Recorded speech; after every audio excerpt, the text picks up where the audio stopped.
అటు గవర్నమెంట్ కి ఇండస్ట్రీకి జరిగిన ఈ డిస్కషన్ లో ఏదైతుందో చైర్మన్ ఎఫ్డిసి చైర్మన్ నా ద్వారా సీఎం గారిని కమ్యూనికేట్ చేయమన్నారు.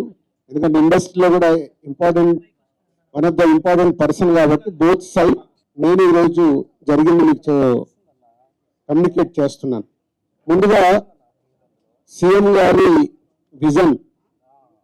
ఈరోజు తెలుగు ఫిలిం ఇండస్ట్రీ అనేది మనందరికీ తెలుసు, ఇండియా లెవెల్లో మన సినిమాలన్నీ అద్భుతంగా పే చేస్తూ ఇవాళ ఇండియా లెవెల్లో మన తెలుగు సినిమాకి ఒక రెస్పెక్ట్, ఒక గౌరవం ప్రేక్షకుల నుంచి అన్ని రకాలుగా మనకు అందుతుంది.